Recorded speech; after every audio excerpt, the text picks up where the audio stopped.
past perfect tense is the tense we are going to study today. Right? So let's begin with the past perfect tense. Now, what is past perfect tense? Past perfect tense है क्या?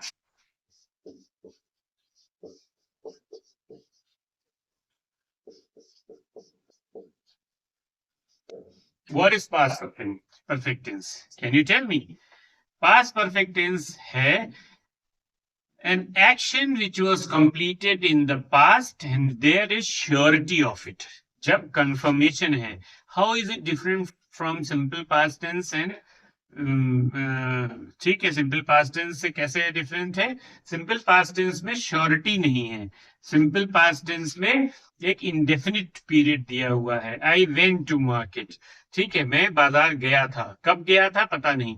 And when we saying इसी को कहूं I had gone to market means I am giving a confirmation about it. मैं surety express कर रहा हूं कि डेफिनेटली मैंने ये एक्शन कर लिया है. ठीक है, मैं बाजार गया था to indicate about an action which happened in the recent past, and when I am giving a confirmation about कि ऐसा ऐसा किया गया था, then we use past perfect. Perfect का मतलब क्या है? Perfect means something which is confirmed. So past में कोई incident हो रहा है तो उसके लिए past perfect tense use करते हैं. What is the sentence structure of past perfect tense? First comes the subject, then comes had, then comes verb, third form, then comes the object. Right? Now, had इसमें whether the subject is singular or whether the subject is plural, it will be used with both. दोनों के साथ ही use होगा had. Singular और plural दोनों के साथ, irrespective of the subject. Subject का इसके ऊपर फर्क नहीं पड़ता है. ठीक है, दोनों के साथ ही had use होता है. Whereas in the other tenses we have seen that different helping verbs are used according to the subject, whether singular or plural. Here had will be used along with singular as well as plural subject. Right? So let's see a sentence. He had cooked the food. उसने खाना बनाया था. उसने खाना बनाया था. So simple past में हिंदी से डिफरेंशिएट करने के लिए एक बार फिर से बता दें, as I have told you, when Hindi में वॉज और वर यूज हो रहे थे तब तो था आएगा.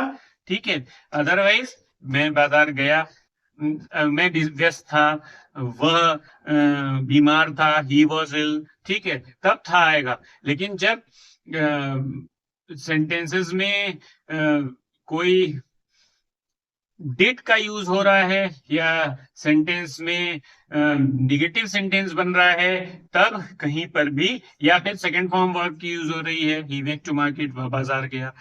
जबकि इसमें क्या होता है, था आता है हिंदी से डिफरेंशिएट करने में, और उसमें आ आएगा, ई आएगा.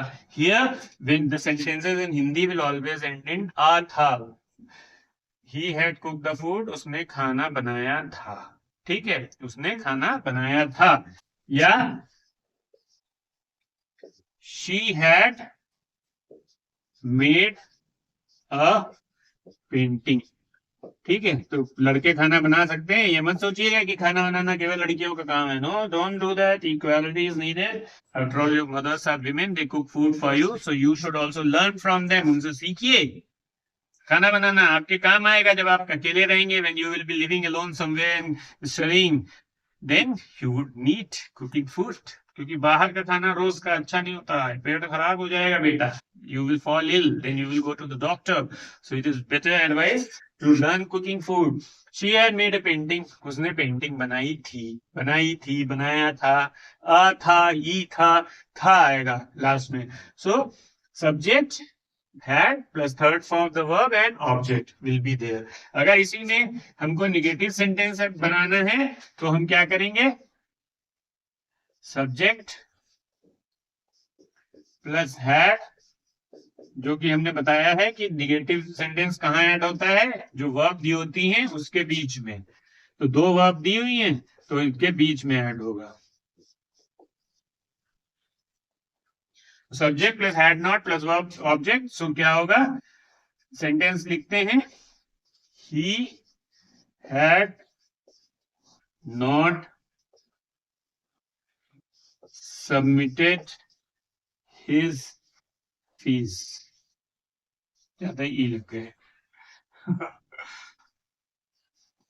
He had not submitted his fees. उसने अपनी फीस जमा नहीं की है.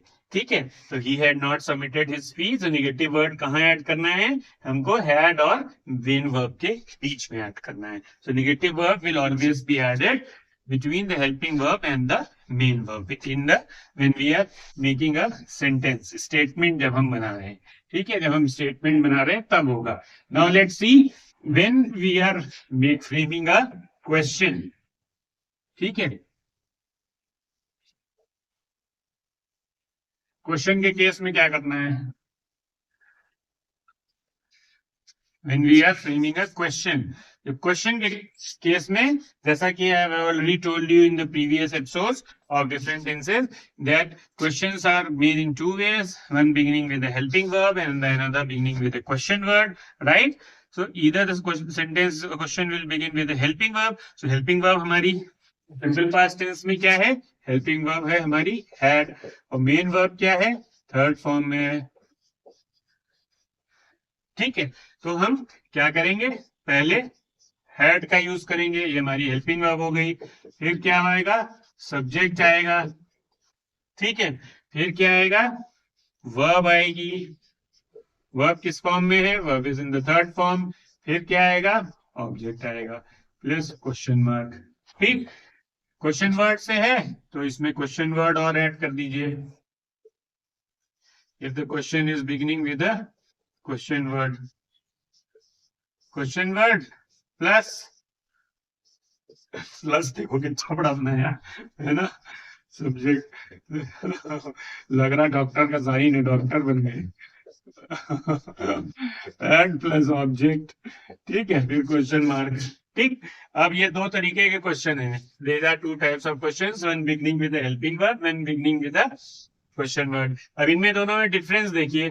क्या है डिफरेंस? केवल क्वेश्चन वर्ड का डिफरेंस है. Only a question word is added. This I have told in every episode that when we are framing questions, the question word जब क्वेश्चन शुरू होता है तो वो बस हेल्पिंग वर्ब के पहले आ जाता है. या दूसरे मायनों में इफ वी से इट इनटू अदर वर्ड्स, अगर दूसरे शब्दों में कहें तो दूसरे शब्दों में मालूम क्या है? सीक्रेट. दूसरे शब्दों में सीक्रेट ये है कि क्वेश्चन वर्ड के बाद हमेशा हेल्पिंग वर्ब पहले आती है. The helping verb always comes before the question, after the question word. ठीक है, कहीं भी किसी भी टेंस में क्वेश्चन वर्ड पहले होगा तो उसके बाद हेल्पिंग वर्ब ही आएगी, फिर सब्जेक्ट आएगा. ये ध्यान में रखना, ये गुरु मंत्र है अंग्रेजी का, जो ध्यान में रखना. तो कभी भी क्वेश्चन फ्रेमिंग लिखने में गलत नहीं. बोलचाल में कह दे व्हाट योर नेम इज. ठीक है, और ये लेकिन लिखते समय होना चाहिए व्हाट इज. नहीं समझ में आया तो क्वेश्चन वर्ड के बाद हेल्पिंग वर्ब आएगी. तो जल्दी से लिख के देख लेते हैं. एक क्वेश्चन लिख लेते हैं. पहले हैड से लिख लेते हैं. हैड शी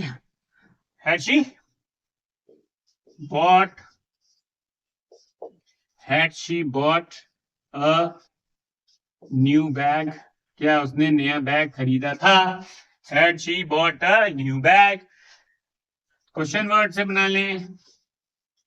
किसी को चेंज कर ले तो ज्यादा बेहतर समझ में आएगा. Why had she bought a new bag? उसने नया बैग क्यों खरीदा था? Why had she bought a new bag? उसने नया बैग क्यों खरीदा था? ठीक है, तो दोनों में क्या डिफरेंस है? केवल क्वेश्चन वर्ड ही ऐड किया. Only I have another question word. Am I right? है ना. ठीक, अब अगर समझ में आया तो यही डिफरेंस है बस इनका कि क्वेश्चन वर्ड या तो हेल्पिंग वर्ब से क्वेश्चन शुरू होगा या क्वेश्चन वर्ड से शुरू होगा.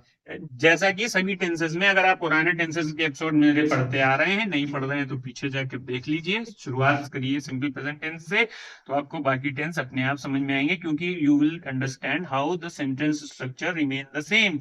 Only the verbs are changing, क्योंकि वो क्या डिनोट करती है? Time, tense.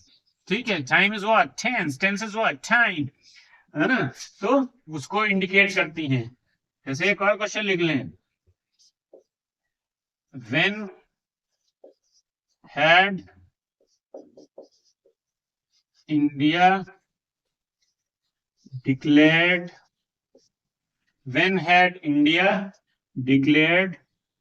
an emergency?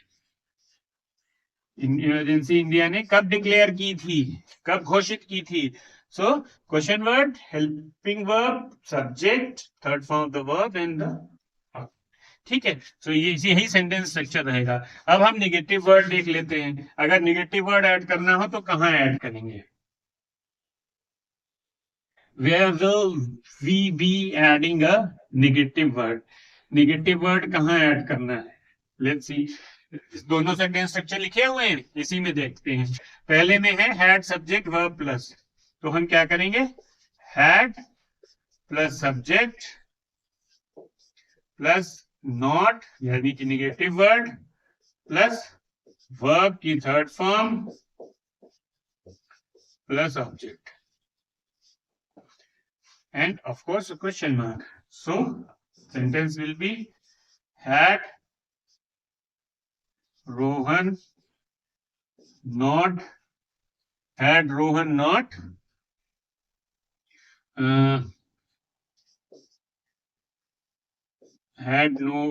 returned the money? क्या रोहन ने पैसे वापस नहीं किए थे? Had Rohan not returned the money? अब इसमें कोई क्वेश्चन वर्ड लगाना तो वाई लगा दो यहाँ पर। Why had Rohan not returned the money? So negative word कहाँ पर ऐड करना है?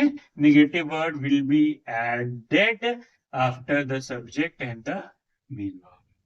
After the subject and the main.